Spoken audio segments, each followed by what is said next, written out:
Sofía, bueno, este último tiempo y también con el avance de la pandemia se reforzó lo que es el trabajo de las plataformas digitales. ¿De qué forma afectaron, de qué forma modificaron la vida del capitalismo en el mundo? Bueno, creo que es importante empezar a comprender desde el mundo del trabajo cómo la tecnología nos impacta y nos va cambiando las formas de trabajar. Existe una tendencia a incorporar tecnología, obviamente existe el miedo al reemplazo de la mano de obra, pero lo cierto es que la tecnología como herramienta puede ser utilizada para elevar la productividad de los trabajadores y que sean más productivos,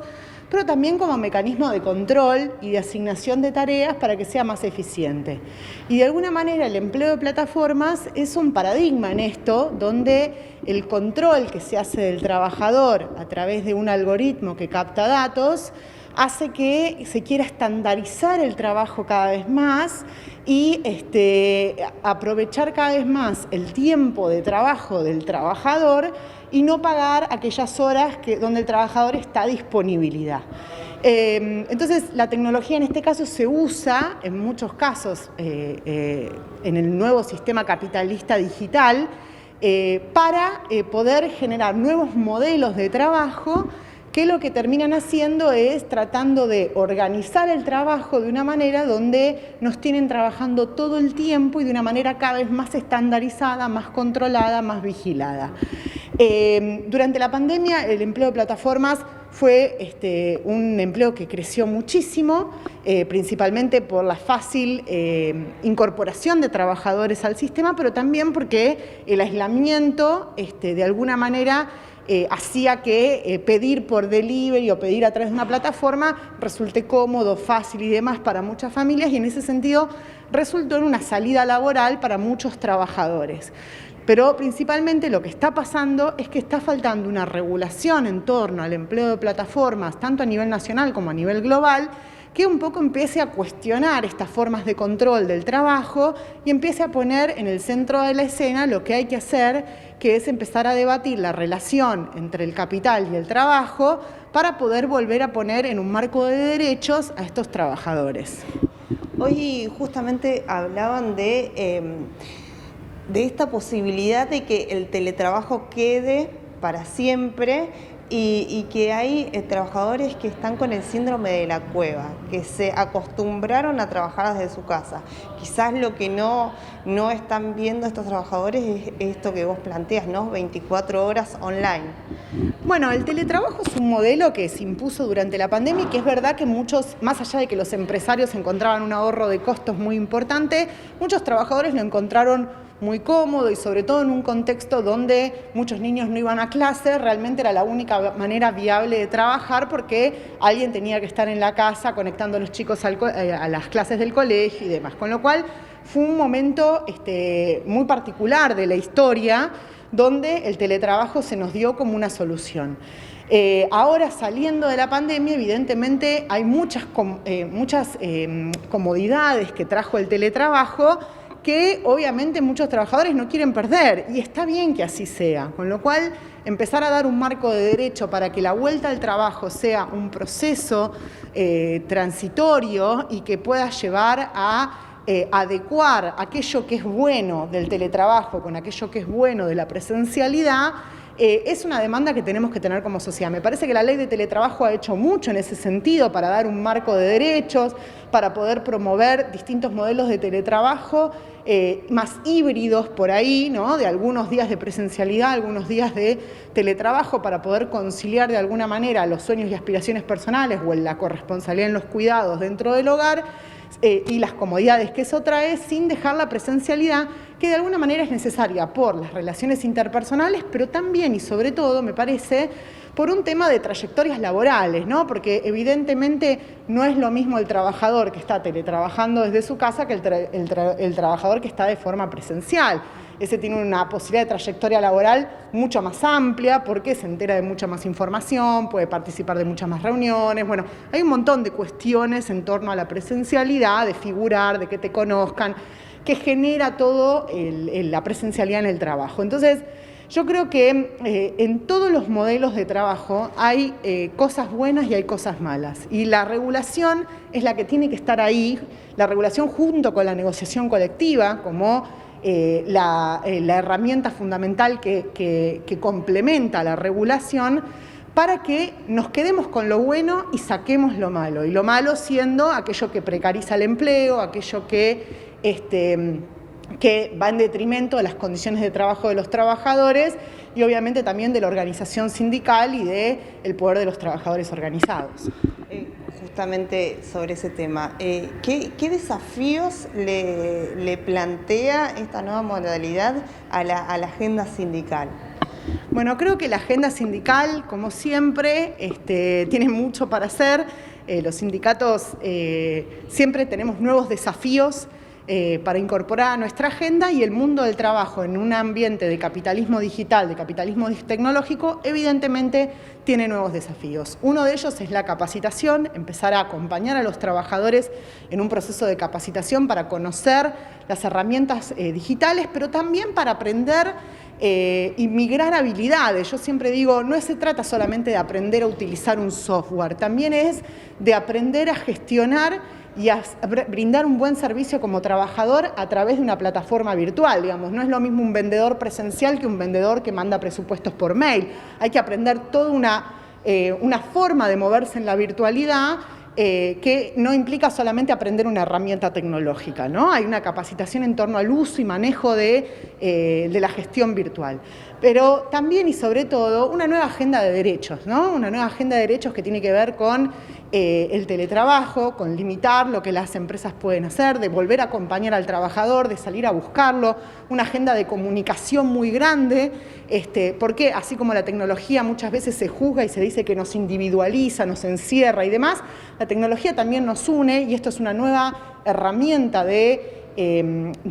sindicalización que tienen los sindicatos, y evidentemente también empezar a incorporar estrategias de ciberactivismo, ¿no? Entender que también las herramientas digitales son fundamentales para hacer valer los derechos de los trabajadores, y que a las herramientas tradicionales de activismo sindical que solíamos tener hay que incorporarle estrategias complementarias de ciberactivismo a través de redes sociales. Obviamente también empezar a encauzar negociaciones en torno al derecho a la desconexión, entendiendo como el derecho del trabajador a tener soberanía de su tiempo libre y a poder y a no recibir mensajes fuera del horario de trabajo, digamos, que se empiece a respetar el tiempo libre del trabajador, los fines de semana, los feriados, de no recibir mensajes, para que ese trabajador pueda desconectarse de sus labores y pueda realmente disfrutar de tiempo de familia de calidad, que es lo que se merece toda la familia trabajadora.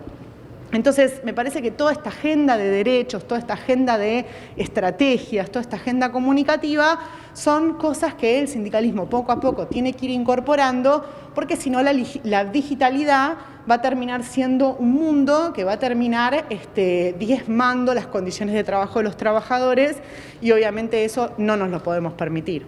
Bueno, este último tiempo, con la pandemia que transitamos, surgieron nuevas modalidades de trabajo que tienen que ver con el teletrabajo. ¿De qué manera influyó eso en la vida de los trabajadores y en el control que tienen estas plataformas sobre los trabajadores? A mí me parece que surgió una alternativa interesante, sobre todo cuando se reguló el teletrabajo. Es decir, durante toda la pandemia no hubo regulación del teletrabajo, y esto implicó, a diferencia de lo que planteaban las empresas, que era que el teletrabajo iba a servir para compatibilizar la vida laboral con el trabajo. Bueno, esto no fue así. Cuando se empezó a terminar la cuarentena, y aunque seguíamos en pandemia, se sancionó la ley de teletrabajo, entró en vigencia, y ayer, por ejemplo, surgieron datos de que hay más cantidad de gente utilizando equipamiento de las empresas que gente utilizando su propio equipamiento. Y esto es un aporte de la ley de teletrabajo, que es muy bueno que se haya sancionado durante la pandemia. Después, ahora en adelante, si el teletrabajo sigue o no sigue, de manera más extendida o menos extendida, bueno, en definitiva, las reglas del juego van a ser los de la ley de teletrabajo, y creo que eso es muy importante, y eso ocurrió en la Argentina. En otros países de Latinoamérica no fue necesariamente así. Desde el lado del derecho, al no estar regulada esta actividad, ¿cómo se trabaja con los trabajadores que tienen algún tipo de denuncia? A ver, el trabajo en plataformas es uno de los emergentes de los últimos años que más precariedad ha producido entre trabajadores y trabajadoras, sobre todo porque es un trabajo que se extendió mucho, es decir, la tecnología está sirviendo tanto para crear nuevos empleos, pasa lo mismo con el teletrabajo, para facilitar los trabajos que antes probablemente eran más dificultosos por la mecanización o la automatización mecánica, y eso a la vez produce grandes bolsones de precariedad. Me parece que el desafío es regular a nivel nacional y también a nivel local la protección de esos trabajadores y trabajadoras, no dejar pasar tiempo en debatir, discutir cuáles son las preferencias, las búsquedas, las reivindicaciones de los propios trabajadores de plataformas, y sin dudas la acción sindical juega un rol interesante y desafiante en ese sentido. Por último, es sobre ese tema, ¿cuál es el rol que debería cumplir el sindicalismo en esta situación? Me parece que la prioridad de los sindicatos siempre debe estar, y está, no tengo dudas, en la protección de los derechos laborales, colectivos de los trabajadores y trabajadoras de todas las actividades, de todos los sectores, pero también me parece que hace falta un proceso de mayor escucha de cuáles son las preferencias, las reivindicaciones propias de los trabajadores de plataformas que valoran algunos aspectos, y subrayo algunos aspectos de este tipo de trabajos. Me parece que el encuentro entre esas reivindicaciones clásicas, tradicionales y conquistas de derechos que logró el movimiento obrero argentino también tiene que ir al encuentro de las nuevas demandas y reclamos de jóvenes que están trabajando, por ejemplo, en las plataformas digitales, y me parece que ese encuentro finalmente se va a dar, ¿no? ¿Se vio una mayor intervención por parte de los sindicatos? Me parece que en toda la Argentina hay una tradición de activismo sindical muy fuerte. Me parece que ese activismo sindical también se tradujo en un interés de poder organizar a trabajadores y trabajadoras en las ciudades, en particular en Rosario y en Mar del Plata. A los trabajadores de plataforma me refiero, en especial a los repartidores. Creo que todavía hace falta un mayor esfuerzo para poner por delante la reivindicación de los derechos, la reivindicación de mejores condiciones de trabajo antes que las disputas o discusiones intersindicales que siempre existen y van a existir, pero que creo que hoy no deben estar en la primera página de la agenda, ¿no? Ahora, con toda esta información que ya se conoce, ¿cómo es posible que haya todavía plataformas que trabajan de forma totalmente ilegal, en las cuales